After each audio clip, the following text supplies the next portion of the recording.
أما بعد فأعوذ بالله من الشيطان الرجيم بسم الله الرحمن الرحيم يا أيها الذين آمنوا اتقوا الله وابتغوا إليه الوسيلة صدق الله العظيم وصدق رسوله النبي الكريم الأمين إن الله وملائكته يصلون على النبي يا أيها الذين آمنوا صلوا عليه وسلموا تسليما الصلاة والسلام عليك يا رسول الله وعلى آلك وأصحابك يا حبيب اللہ۔ تمام تعریفیں اللہ تبارک و تعالیٰ کے لیے ہیں جو خالق کائنات بھی ہے، مالک شش جہات بھی، جو آہد بھی ہے، صمد بھی ہے، جس کی شان لام یلد بھی ہے ولم یولد بھی۔ لا تعداد یا درود و سلام بارک اے سید الانام شفیع رحمت والی امت شاہ خوباں جان جانا شہنشاہ حسینہ سید سروران سیاہ لا مکان قدیمہ دوران سرخین دورہ جمالہ رازدان ماوہا شاہد ماتبہ صاحب علم نشرہ معصوم عاملہ احمد مجتبہ حضرت محمد مصطفیٰ صلی اللہ علیہ وآلہ وسلم وبارک وسلم کی دربار ناز میں اپنی عقیدتوں، ارادتوں، محبتوں کا خراج پیش کرنے کے بعد آج ایک اہم موضوع بیعت کی حقیقت پر ہم گفتگو کر رہے ہیں اور سماعت کر رہے ہیں۔ سب سے پہلے میں شکر گزار ہوں ان بزرگوں کا جنہوں نے اس موضوع کی طرف توجہ دلائی، اور میں عطیہ تبریک پیش کرتا ہوں ان خانقاہوں پر جہاں پر مجھے اس سوشل میڈیا کے ذریعے، فیس بک کے ذریعے سنا جا رہا ہے۔ عزیزان محترم، لفظ بیعت اس کا معنی ہے بیچنا۔ اخلاق فاضلہ کو پیدا کرنے کے لیے اور اخلاق رذیلہ کو دور کرنے کے لیے کسی متبع سنت اللہ والے سے بیعت ہونا، اپنی زندگی پر نگران مقرر کرنا اہل علم اسلاف کا معمول ہے۔ یہ اللہ تک پہنچنے کا مؤثر ذریعہ ہے، لیکن مسلمانوں کی نجات صرف اور صرف بیعت پر موقوف نہیں۔ بیعت کے ساتھ ساتھ اطیعوا اللہ و اطیعوا الرسول اور ظاہر و باطن کی اصلاح بھی کرنا ضروری ہے۔ اللہ تبارک و تعالیٰ نے قرآن مجید برہان رشید سورۃ مائدہ آیت نمبر 35 میں ارشاد فرمایا، یا ایھا الذین آمنوا اتقوا اللہ وابتغوا الیہ الوسیلہ، اے ایمان والو اللہ سے ڈرو اور اللہ تک پہنچنے کے لیے وسیلہ اختیار کرو۔ سب سے پہلی بات تو یہ ہے کہ جو دوست کہتے ہیں ہم وسیلے کے قائل نہیں، تو میں سادہ سی بات ہے اور سادے سے انداز میں کہا کرتا ہوں کہ اللہ نے ایمان والوں کو وسیلے کا حکم دیا ہے، ہر ایک کو دیا ہی نہیں، تو لہذا جو ایمان والے ہیں وہ وسیلہ ضرور اپناتے ہیں اور اللہ کے حکم پر عمل ضرور کرتے ہیں۔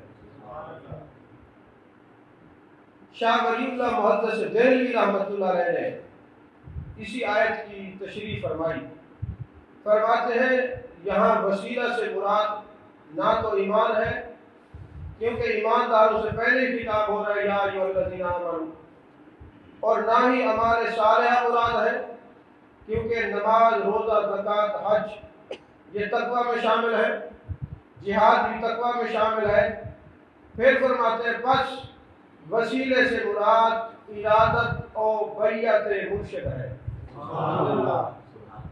حضرت شاہ ولی اللہ محدث دہلوی علیہ رحمہ، جن کو ہر وقت فکر کے لوگ سنی ہوں، اہل سنت سے تعلق رکھنے والے ہوں، اہل حدیث ہوں، دیوبندی ہوں، بریلوی ہوں، سب ان کو اپنا پیشوا مانتے بھی ہیں اور سمجھتے بھی ہیں، تو انہوں نے وسیلہ کا جو معنی کیا ہے وہ یہ کیا ہے کہ اس سے مراد کسی اللہ والے سے، مرشد سے ارادت رکھنا اور ان کے ہاتھ پر بیعت کرنا ہے۔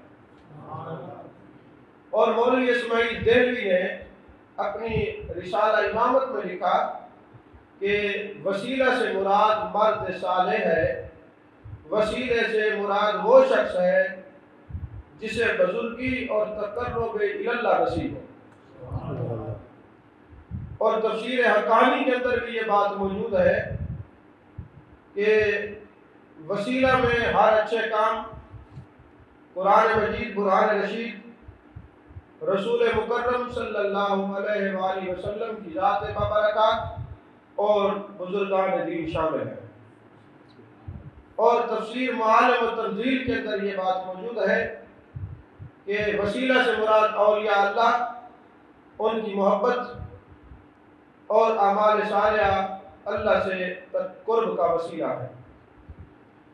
یہ جو بزرگان دین کی شروحات آپ کے سامنے رکھی ہیں، تفاسیر آپ کے سامنے رکھی ہیں، یہ بالخصوص حضرت شاہ ولی اللہ محدث دہلوی علیہ رحمہ وسیلہ سے مراد فرما رہے ہیں کہ مرشد کی ذات ہے، اس میں اللہ والوں کی بیعت ہے۔ دوسرے مقام پہ اللہ نے ارشاد فرمایا، یا ایھا الذین آمنوا اتقوا اللہ وکونوا مع الصادقین، اے ایمان والو اللہ سے ڈرو اور سچوں کی سنگت اختیار کرو۔ اور یہاں پر صادقین سے مراد جمہور صوفیاء کا قول ہے کہ اولیاء اللہ ہے، اور اولیاء کی بارگاہ میں اتنا حاضری دو، اتنا حاضری دو۔ سید محمود بغدادی آلوسی رحمۃ اللہ علیہ ارشاد فرماتے ہیں کہ حاضری دینے کا مقصد نہیں کہ ایک دفعہ حاضری دو مہینہ غائب ہو جاؤ، حاضری دینے کا مقصد نہیں کہ ایک دن حاضری دو پھر کئی دن وہاں پہ جاؤ ہی نہ۔ فرمایا اتنی حاضری دو، اتنی حاضری دو، کثرت سے حاضری دو، خالدوہم لتکونوا مثلہم، اتنا ان کی صورت میں گم ہو جاؤ تو تمہیں دیکھ کے پتہ لگے تمہارے شیخ کو دیکھ رہا، یعنی اتنا حاضری دو۔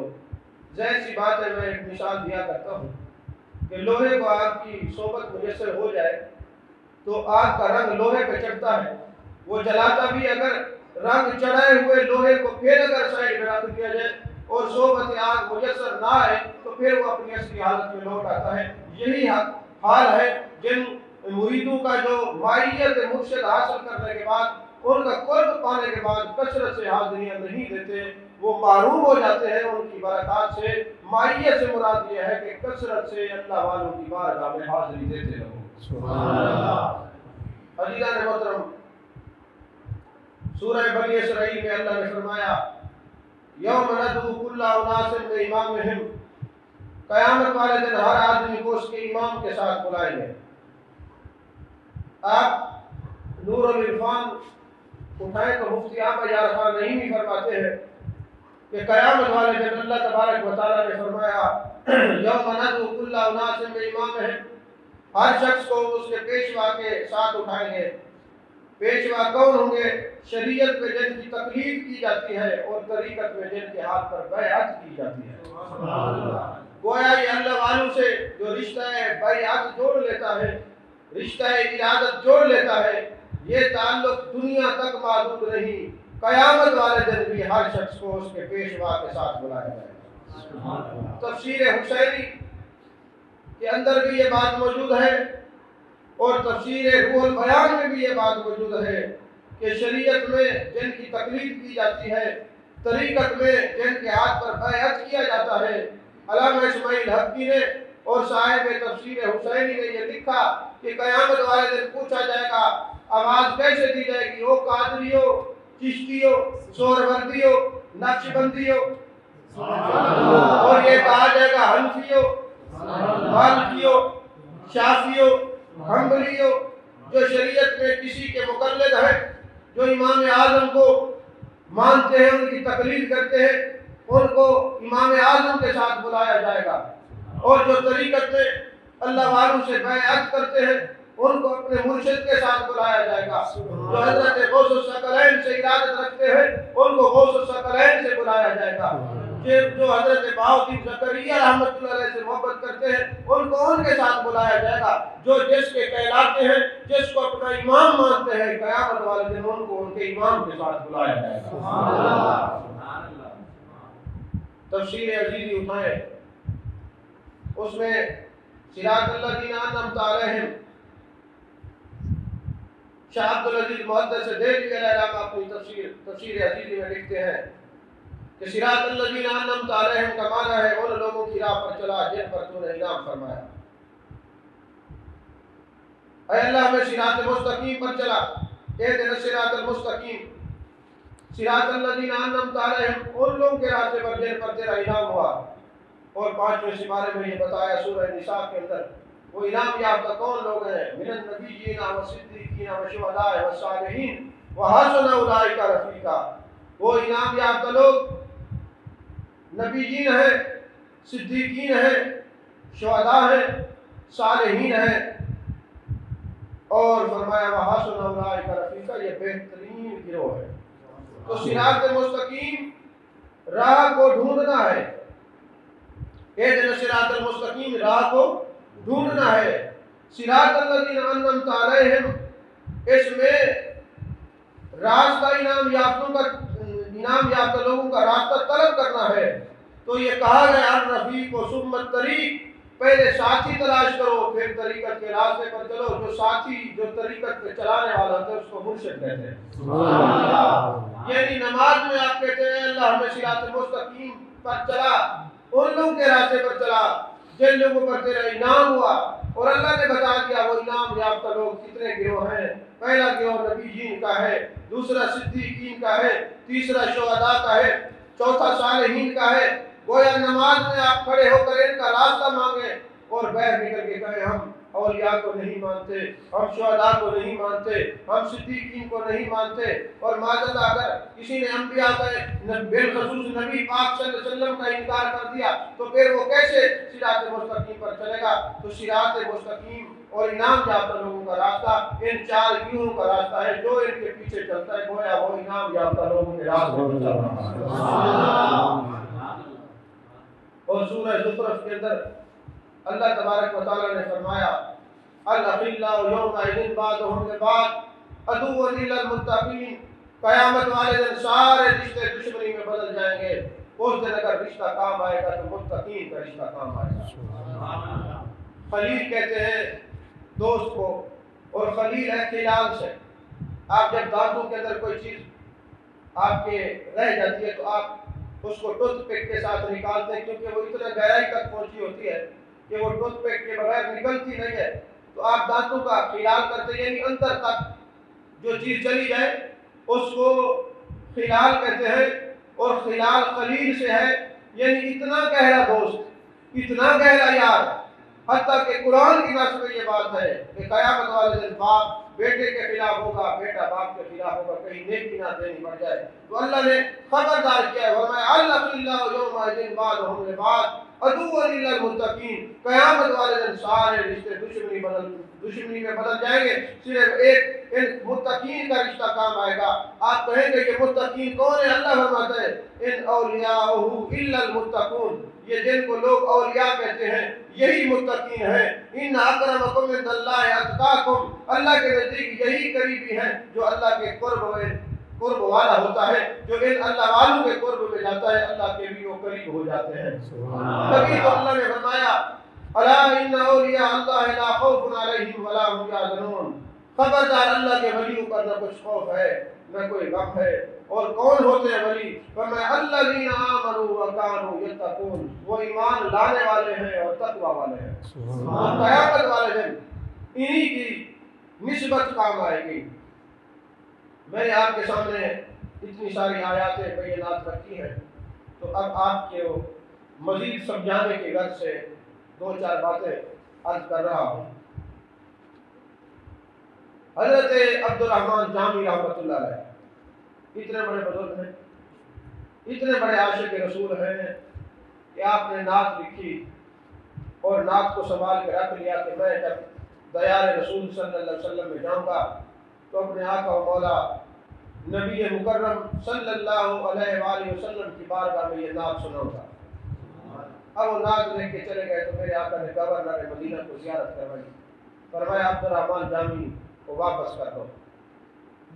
جب وہ قافلہ مدینہ کے قریب پہنچا، گورنر مدینہ نے کہا تم میں عبدالرحمن جامی کون ہے؟ کہنے لگے حضور میں ہوں۔ فرمایا تیرا داخلہ بند ہے، واپس چلے گئے۔ اب دوسری مرتبہ تیسری مرتبہ مختلف طریقے اپنائے محبوب کی بارگاہ میں جانے کے لیے، اور آخرکار عاشق رسول سے پہنچ گئے۔ جب پہنچے جو نعت انہوں نے خود لکھی ہوئی تھی، جیب میں رکھی ہوئی تھی، تو کیا دیکھتے دونوں خوبصورت نوجوان وہی نعت پڑھ رہے ہیں۔ دل پر ایک چوٹ لگی کہ یہ نعت میں نے کسی کو سنائی نہیں، کسی کو دکھائی نہیں، ان کو کیسے خبر ہو گئی؟ تو رات کو جب سوئے تو جانے کائنات مصطفیٰ جان رحمت صلی اللہ علیہ وآلہ وسلم کی زیارت نصیب ہوئی۔ میرے آقا علیہ السلام نے فرمایا عبدالرحمن جامی نعت تمہاری ہے، بھلا میری نگاہ سے کچھ چھپ سکتی ہے؟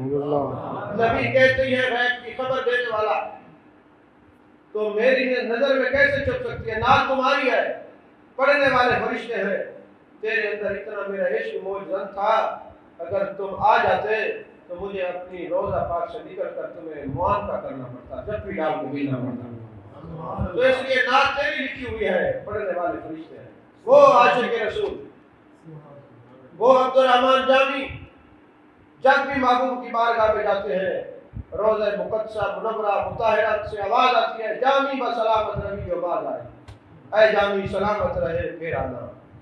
جب 16 مرتبہ آپ نے حاضری دی تو روزہ رسول صلی اللہ علیہ وآلہ وسلم پر گئے تو قبر انور سے آواز آئی جامی بسلامت روی، یہ نہیں فرمایا باز آئی، تو فرمانے لگے لگتا ہے آخری سال کا شاید دوبارہ نہ آ سکوں، کیونکہ میرے آقا نے فرمایا جامی سلامت رہے، یہ نہیں فرمایا دوبارہ۔ وہ عبدالرحمن جامی فرماتے ہیں میں اتنا بڑا عالم ہو کہ میں نے سوچا قرآن میں متعدد آیات بینات ہے کہ بیعت سنت ہے، تو یہ بیعت کر لینی چاہیے، ایمان کی حفاظت ہو جائے گی، اللہ نے حکم دیا ہے سچوں کی سنگت و معیت اختیار کرو۔ تو قیامت والے دن ان کے نام سے پکارا جائے گا تو میں کسی کی بیعت کر لوں۔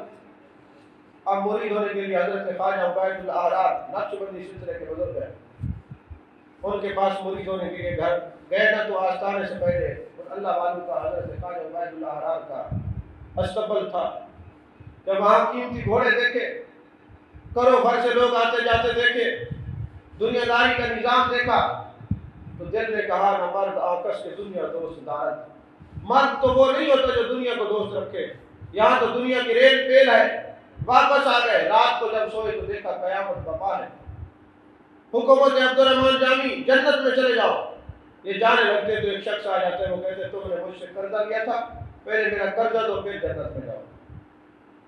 اب بڑے پریشان ہوتے ہیں، اتنے میں وہی خواجہ عبید اللہ احرار جن کے آستانے سے دل کو ہو کے گئے تھے وہ آتے ہیں کہ جب عبدالرحمن جامی سامنے دیکھو ہمارا آستانہ ہے، جو کچھ دل کرتا ہے اٹھا لو اور قرض کھا کو دو اور جنت میں چلے جاؤ۔ آنکھ کھلی، دل کی آنکھ کھل گئی، دل کی لو تختی روشن ہو گئی۔ جا کے صبح ان کی خدمت میں حاضر ہوتے ہیں، وہ درس حدیث پڑھا رہے ہوتے ہیں۔ جب ان کو دیکھتے ہیں کہتے جامی کیسے آنا ہوا؟ حضور بیعت ہونے کے لیے آئے۔ فرمایا بیعت ہونا تھا تو کل ہو جاتا ہے، کل تو تم استقبل سے واپس چلے گئے تھے، اچھا چلو بیعت کر لیتے، پہلے بتاؤ تم نے کیا کہا تھا؟ حضور میں نے کچھ نہیں کہا۔ کہنے لگے تم نے سنا نہیں الاولیاء الجواسیس القلوب، یہ اولیاء دلوں کے جاسوس ہوتے ہیں، یہ علیحدہ بات ہے، پردہ رکھ دے، پتہ ان کو چل جاتا ہے، تو لہذا بتاؤ کیا کہا تھا؟ انہوں نے کہا میں نے تو حضور کچھ نہیں کہا۔ فرمایا آپ نے کہا نہیں نہ مرد آپس؟ کہنے لگے جی میں نے تو یہ کہا ہے، دل میں کہا تھا نہ مرد آپس کے دنیا دوست دارت، مرد وہ نہیں ہوتا جو دنیا کو دوست رکھے۔ فرمانے لگے پھر اس کے ساتھ ایک جملے کا اضافہ کر لو، نہ مرد آپس کے دنیا دوست دارت، اگر دارت برائے دوست دارت۔ مرد وہ نہیں ہوتا جو دنیا کو دوست رکھے، اگر رکھتا بھی ہے تو اس کے لیے رکھتا ہے۔ گرم رکھتے ہیں ملاقات بدو ایک سے ہم، تیرے ملنے کے لیے ملتے ہیں ہر ایک سے ہم۔ اسی طرح کا واقعہ حج بحث کے اندر بھی ہے۔ حضرت خواجہ معین الدین چشتی اجمیری رحمۃ اللہ علیہ گئے ایک قبر کے اوپر مراقبہ کیا، تازی قبر تھی، چہرہ متغیر ہو گیا. پھر فرمانے لگے بیعت بھی عجیب چیز ہے، بیعت بھی عجیب چیز ہے. لوگوں نے پوچھا حضور کیا ہوا؟ فرمانے لگے میں ابھی دیکھ رہا تھا کہ اس بندے کی قبر میں فرشتے آئے، لکیر آئے رہے سوال پوچھنے کے لیے. تو اتنے میں میرے شیخ خواجہ عثمان پاک کی روح مبارک آئی، انہوں نے کہا کہ میرا بیعت تھا، مرید تھا. انہوں نے کہا ہاتھ میں ہاتھ تو دیا تھا، عمل تو آپ جیسے نہیں تھے. تو فرمانے لگے عمل بے شک نہیں تھے لیکن میرے ہاتھ میں ہاتھ تو دیا تھا. تو ہاتھ سے غیب سے آواز آئی فرشتوں ایک میرے یار ہے، اس کی سفارش کی، اس کو چھوڑ. تو حضرت خواجہ معین الدین چشتی اجمیری رحمۃ اللہ علیہ فرماتے ہیں بیعت بھی بڑی عجیب چیز ہے کہ نسبت پختہ ہو تو کتنا فائدہ ہو جاتا ہے. اور اسی طرح ایک واقعہ بخاری شریف کے اندر بھی حدیث پاک ہے کہ قیامت والے دن اللہ والے جنت کے دروازے پہ کھڑے ہوں گے اور کہیں گے میرے مالک ہم اکیلے نہیں جاتے، جنہوں نے ہمارے ہاتھ میں بیعت کی تھی، یصلون معنا یحجون معنا یعملون معنا، سارے عمل ہمارے ساتھ کیے تھے، آج ان کو چھوڑ کے کیسے جائیں؟ تو اللہ فرمائے گا تمہارے چاہنے والوں کے دل میں اگر ایک رائی برابر بھی ایمان ہے تو جاؤ ان کو جہنم سے نکال کر جنت میں لے جاؤ. تو ولیوں کی نسبت تو قیامت والے دن بھی کام آئے گی. اور صحیح بخاری کے اندر یہ حدیث بات ہے. اسی طرح امام فخر الدین رازی رحمۃ اللہ علیہ کا واقعہ کتب کے اندر موجود ہے، سب نے لکھا ہے. امام فخر الدین رازی کتنے بڑے مفسر قرآن ہیں جنہوں نے تفسیر کبیر لکھی ہے. حضرت شاہ نجمالدین کبریٰ کے مرید ہے. آپ کے انتقال کا وقت ہو یہ شیطان آخری ٹائم تک نہیں معاف کرتا، یہ وساوس ڈالتا رہتا ہے. جب آپ کے وصال کا وقت آیا شیطان آ گیا، کہنے لگا بتاؤ اللہ کتنے ہیں؟ انہوں نے کہا قل هو اللہ احد. محبوب نے فرمایا اللہ ایک ہے. وَإِلَٰهُكُمْ إِلَٰهٌ وَاحِدٌ. بڑے اللہ کی توحید پر دلائل دیے لیکن اس نے سارے رد کر دیے. پھر یاد آیا کہ میں حضرت شاہ نجمالدین کا مرید ہوں.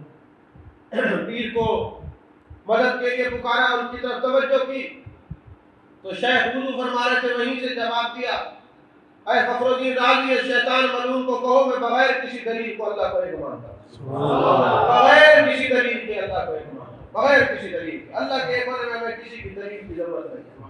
بس یہ بتانے کامیاب وہی لوگ ہوں گے جو کہیں گے ہم اللہ کو بغیر کسی دلیل کے مانتے ہیں، نبی پاک سے بغیر کسی دلیل کی محبت رکھتے ہیں، بغیر کسی شرط کی محبت رکھتے ہیں، عقائد اہل سنت کو بغیر کسی دلیل کے مانتے ہیں، تب آپ کا ایمان بن سکے. تو شیطان نے کہا تیرا پیر کامل تھا تجھے بچا گیا ورنہ تیرا علم تجھے دوزخ میں لے جاتا. تو شیطان ہو کے یہ مانا کہ شاید کامل ہو تو خاتمہ اچھا ہو. مالک بن دینار کے پاس ایک مجوسی آیا، آپ کا پجاری آیا، کہنے لگا ہمارا مذہب سچا ہے. آپ دلال میں آ گئے، فرمایا ہمارا دین سچا ہے. انہوں نے کہا پھر ایسا کرتے ہیں دونوں آگ میں ہاتھ ڈالتے، جن کا ہاتھ جل جائے گا وہ جھوٹا ہوگا، جن کا ہاتھ نہیں جلے گا وہ سچا ہوگا. مالک بن دینار نے مجوسی کا ہاتھ پکڑا، آگ میں ڈال دیا، دونوں کا ہاتھ نہیں جلا. آپ سجدہ ریز میں میرے مالک کیا معاملہ ہے؟ میرا دین سچا، میرا ایمان سچا، میرا قرآن سچا، میرے نبی سچے، پھر ہاتھ اس کا کیوں نہیں جلا؟ ہاتھ میں غیبی سے آواز آئی اے مالک بن دینار تو نے اس کا ہاتھ پکڑ رکھا تھا، اس کا ہاتھ تیرے ہاتھ میں تھا، کیسے جل سکتا ہے؟ اس کو کہو ذرا ہاتھ جدا کرے پھر دیکھے جلتا ہے کہ نہیں جلتا. عزیزان محترم، اللہ نے قرآن میں فرمایا ان الذین یبایعونک انما یبایعون اللہ ید اللہ فوق ایدیہم. محبوب جس نے تیرے ہاتھ پر بیعت کی اس نے میری بیعت کی، ان کے اوپر اللہ کا ہاتھ ہے. اور پھر فرمایا لقد رضی اللہ عن المؤمنین اذ یبایعونک تحت الشجرہ. اللہ راضی ہوا ان مومنوں سے جنہوں نے اس درخت کے نیچے بیعت کی. یہاں ایک علمی اور روحانی بات ہے، شاید ہر ایک کی سمجھ میں نہ آئے. قرآن پاک کی ہر آیت کا جو نزول ہے وہ خاص ہوتا ہے اور حکم عام ہوتا ہے. تو یہ بیعت رضوان کے بارے میں تھا، اس کا حکم اس وقت نزول جو تھا وہ خاص تھا، حکم تو عام ہے، اس کا حکم تو عام ہے. آج آپ کیسے دیکھیں گے کہ اللہ راضی اور مومنوں سے جنہوں نے اس شجر کے نیچے بیعت کی، تو صوفیاء کہتے ہیں اس شجر سے مراد کیا شجر ہے؟ جب آپ بیعت ہوتے ہیں آپ کو شجرہ دیا جاتا ہے، وہ یہ شجر روحانی ہے، وہ شجر قادری ہے، وہ شجر چشتی ہے، وہ شجر نقشبندی ہے، وہ شجر سہروردی ہے، اسی لیے آپ کو شجرہ دیا جاتا ہے۔ وہ ایک شجر تھا جس کے نیچے بیعت ہوئی تھی، جو آپ کو شجر دیا جاتا ہے، شجرہ دیا جاتا ہے، یہ شجرہ قادری ہوتا ہے، تحقیق اللہ راضی اور مومنوں سے جنہوں نے اس شجر کے نیچے بیعت کی۔ سبحان اللہ۔ عزیزان محترم، ان رحمت اللہ قریب من المحسنین، بے شک رحمت قریب ہے محسنین کے، اس میں کوئی شک نہیں کہ محسن سے مراد احسان کرنے والا بھی ہے، لیکن آپ صوفیاء کی تفاسیر اٹھائیں تو آپ کو پتہ چلے گا کہ قرآن پاک میں مسلمانوں کا ذکر بھی ہے، ایمان والوں کا ذکر بھی ہے، اور محسنین کا ذکر بھی ہے۔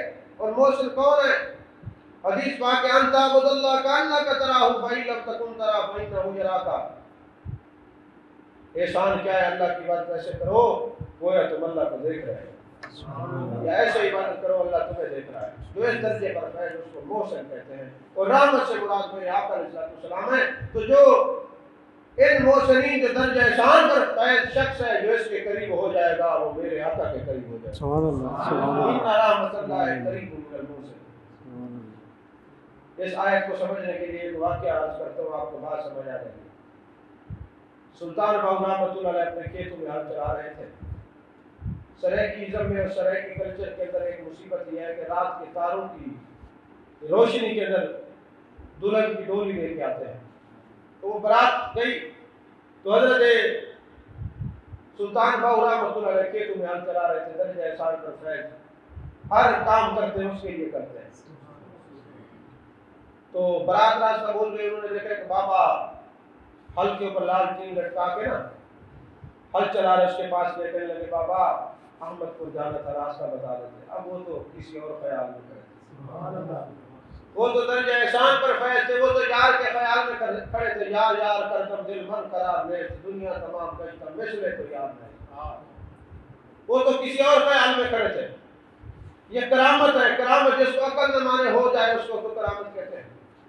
حضرت سلطان بہو نے کہا برات والوں کو میرے پیچھے پیچھے آؤ، بس چند قدم ہی چلے تھے تو گنبد خضرا نظر آیا۔ انہوں نے کہا بابا ہم نے احمد پور جانا تھا، احمد پور سیال فرمایا ہم جس احمد پور کو جانتے ہیں وہی لے کے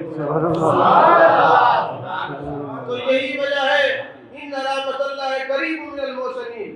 ارے جو ہر وقت جمال جہاں عالم میں گم رہتے ہیں، جو بدوہا کے چہرے والے نبی کو تکتے رہتے ہیں، واللیل کی زلفوں والے محبوب کو دیکھتے رہتے ہیں، ما ذغل بصر وما طغى کی کاجل والے آنکھوں والے محبوب کو تکتے رہتے ہیں، جو ہر وقت ان کے تصور میں رہتے ہیں، وہ تصور جاناں کو دیکھتے رہتے ہیں، جب ان کا قرب میسر آتا ہے تو پھر وہ بھی رسول اللہ کے قریب ہو جاتے ہیں، جو میرے آقا کے قریب ہو اللہ کے قریب ہو جاتے ہیں۔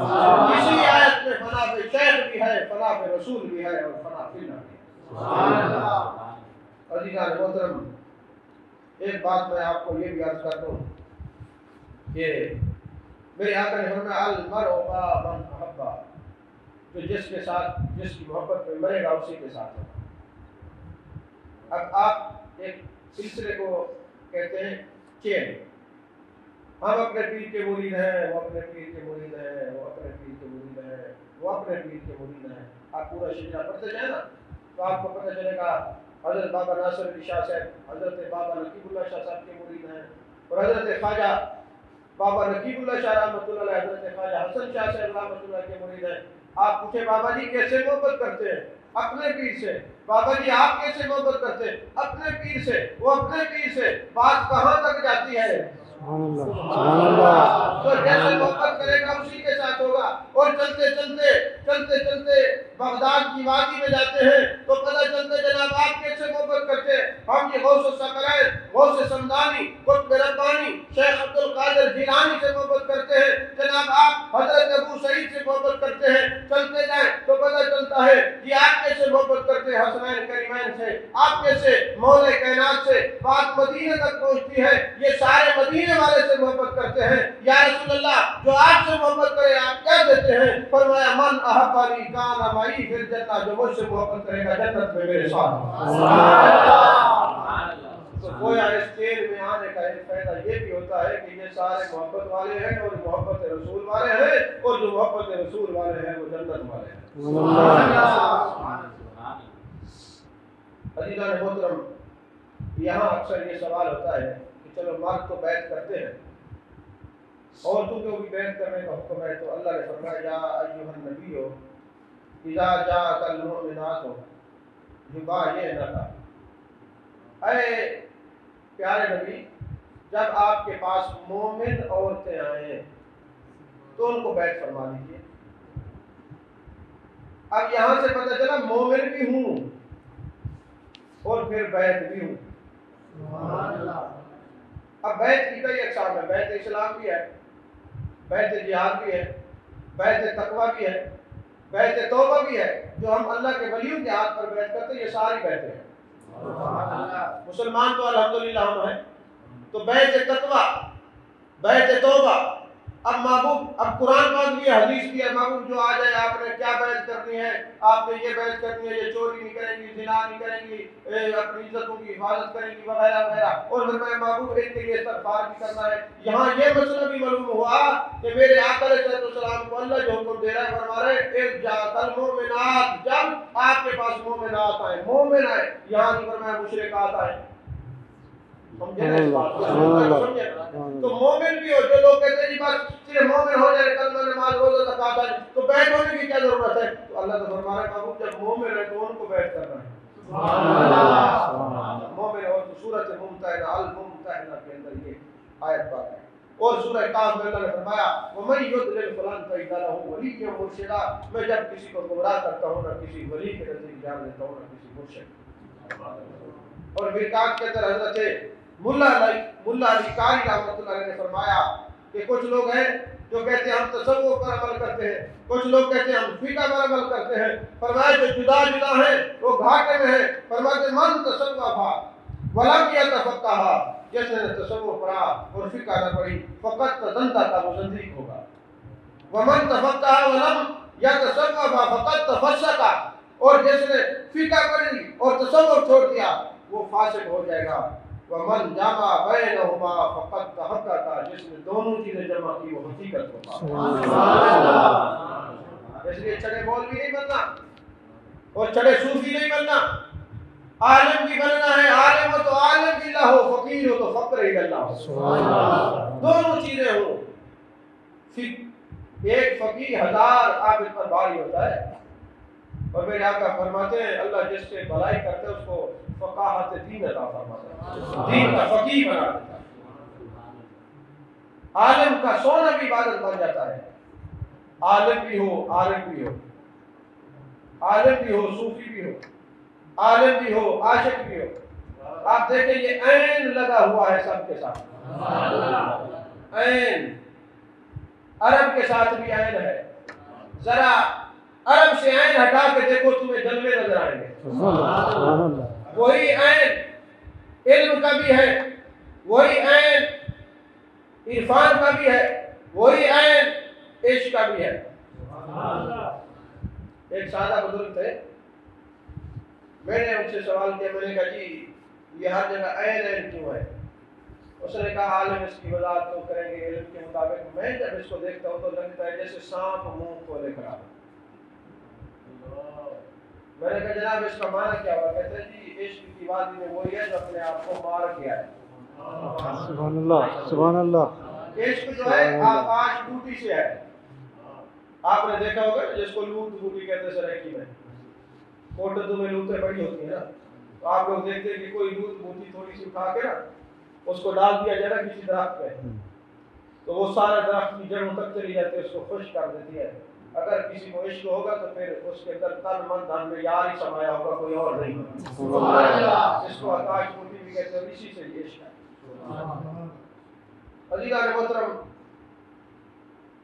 میں نے یہ مختصر مگر جامع بیعت کے اوپر گفتگو کیا، اور بھی کئی آیات بینات میرے سامنے ہیں۔ ابھی تو میں نے حدیث پاک کو تحقیق نہیں کیا، حدیث مبارکہ تو کافی ہے، مسلم شریف میں حدیث ہے، بلکہ ایک حدیث تو یہ ہے کہ جس نے اس حالت میں موت پائی کہ اس کی گردن میں بیعت کا ڈورا نہیں ہے، وہ جاہلیت کی موت مرا ہے۔ ابھی میں نے ائمہ کے اقوال نہیں بیان کیے، ابھی میں نے ازکیہ نقبہ نوجبا کے اقوال 2-4 کے بیان کیے، زیادہ نہیں کیے وقت کی قلت کے باعث۔ سوال یہ پیدا ہوتا ہے، بیعت ہونا چاہیے، یہ سنت ہے، لیکن کس کا بیعت ہونا چاہیے؟ یہاں تو قدم قدم پہ آپ کو پیر ملے۔ علماء کرام نے کچھ شرائط بیان کی ہیں۔ پہلی شرط یہ ہے کہ شریعت کا علم رکھتا ہو، سبحان اللہ، شریعت کا علم رکھتا ہو۔ میں اکثر پیران نظام کو یہ کہتا ہوں کہ اپنی شکل اپنے بزرگوں کے مطابق بنائیں، کیونکہ اب شریعت کا تو انکار کرنے والا ویسے فارغ ہو جاتا ہے۔ اب جس پیر سے کی داڑھی سرے سے آئے نہیں یا خشخشی داڑھی ہے، اس کو کہ قبلہ ہے جنازہ پڑھے گا، کہ میں اہل نہیں، تو جب اہل جنازے کا نہیں ہے تو بیعت کا کیسے ہو گیا؟ اور جس کا خود کلمہ سیدھا نہیں ہے وہ کسی کا کلمہ کیسے سیدھا کرے گا؟ جس کو خود دین کے مسائل کا علم نہیں ہے وہ دوسروں کو مسائل کیسے بتائے گا؟ اسی لیے فرمایا کہ پہلی شرط یہ ہے کہ شریعت کا عالم، ورنہ آپ صوفیاء کی کتابیں پڑھیں تو کہتے ہیں شریعت، طریقت، حقیقت اور معرفت 4 علوم رکھتا۔ چلو کم از کم اگر اتنا بڑا عالم نہ ہو تو اتنا ضرور ہو کہ اگر کوئی مرید سوال کرے تو اس کو پتہ ہو اس کا جواب کون سی کتاب میں ہوگا، کتاب کھول کے بتا دے، اور سے زیادہ علم نہیں ہے۔ دوسرا یہ ہے کہ عقیدہ اہل سنت رکھتا ہے، کسی اور عقیدے میں ولی نہیں ہوتا ہے۔ سبحان اللہ، سبحان اللہ۔ کیونکہ التصوف کلہ ادب، الدین کلہ ادب، دین اور تصوف ادب کا نام ہے، تو ادب صرف اہل سنت میں ہے جو نبیین کے بھی غلام ہیں، صدیقین کے بھی غلام ہیں، شہداء کے بھی غلام ہیں، صالحین کے بھی غلام ہیں۔ دوسری شرط کیا ہے کہ عقیدہ اہل سنت رکھتا ہو، اور تیسری شرط کیا ہے کہ خود بھی مرید ہو، خود بھی مرید ہو، اور چوتھی شرط کیا ہے کہ اس کو خلافت و اجازت بھی ہو۔ یہ نہیں کہ پیر صاحب دنیا میں چلے گئے، کسی نے پکڑ کے بٹھا دیا، لو جی تم تو سجادہ نشین بن گئے، تم خلیفہ بن گئے، ایسا نہیں ہے۔ یہ پوری ایک چین ہے، پوری ایک زنجیر ہے، پورا ایک سلسلہ ہے۔ جب کسی نے خود ہی ہاتھ نہیں پکڑا وہ کسی کے ہاتھ کیسے پکڑ سکتا ہے؟ ہاں جی کس کے مرید ہیں جی؟ وہ جی ہم حضرت عثمان مرمندی کے مرید ہیں جی، ڈائریکٹ شہباز قلندر کے مرید ہیں، تو تم پھر کس رشتے سے بیٹھ کر پھرتے ہو؟ تم نے خود کسی کے ہاتھ میں ہاتھ نہیں دیا، تم کسی کا ہاتھ کیسے پکڑ سکتے ہو؟ بات ہے سمجھ رہے؟ وہ جی ہم وارث پاک کے ڈائریکٹ مرید ہیں، غوث پاک کے ڈائریکٹ مرید ہیں۔ میں نے کہا اس طرح تو تم بیٹے بھی ڈائریکٹ آدم علیہ السلام کے ہو۔ نہیں سمجھ رہی بات؟ تو خود بھی بیٹھ ہو، خلافت بھی ملی، اور سلسلہ بیعت سرکار والا نور مجسم صلی اللہ علیہ وسلم تک پہنچتا ہو، شجرہ بھی ہو۔ یہ آپ نے دیکھا جو دوسروں کے شجرے مانگتے پھرے وہ نقل کرنے کے لیے کاٹ پھاڑ کے چکر میں ہوتے ہیں۔ جادو تو وہ ہے جو ساتھ چڑھ کے بولے جس کے پاس اپنا شجرہ ہے اس کو کسی سے مانگنے کی ضرورت کیا ہے؟ سبحان اللہ، سبحان اللہ، بے شک۔ سمجھ آئیے بات؟ اور پھر اگلی شرط یہ ہے کہ فاسق کے مولن نہ ہو، اعلانیہ گناہ کبیرہ کرنے والا نہ ہو، فاسق کے مولن نہ ہو۔ انسان ہے، خطا ہو سکتی ہے، لیکن یہ اعلانیہ خطائیں کرتا ہے۔ اگلی شرط یہ ہے کہ لوگوں کو مرید بنانے کی آرزو بھی نہ رکھتا ہو،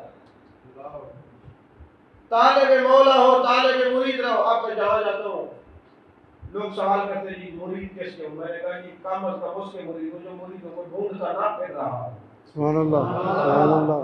جو طالب مرید نہ ہو، طالب مولا ہو، پھر اس کاروان میں شامل ہو جو تمہیں بھی طلب مولا نصیب ہو جائے۔ سبحان اللہ، سبحان اللہ۔ اگلی شرط یہ کہ دینی غیرت بھی رکھتا ہو، یہ نہیں کہ مرید جناب حرام کما کے پیر صاحب کو لنگر پیش کرے اور پیر صاحب حرام کیے جا رہے اور حضم کیے جا رہے اور اصلاح نہیں کرتے کہ تمہاری کمائی حلال کیا یا حرام کیا، ایسا بھی نہیں۔ اب دیکھیں نا، کوئی بھی ڈاکٹر ہو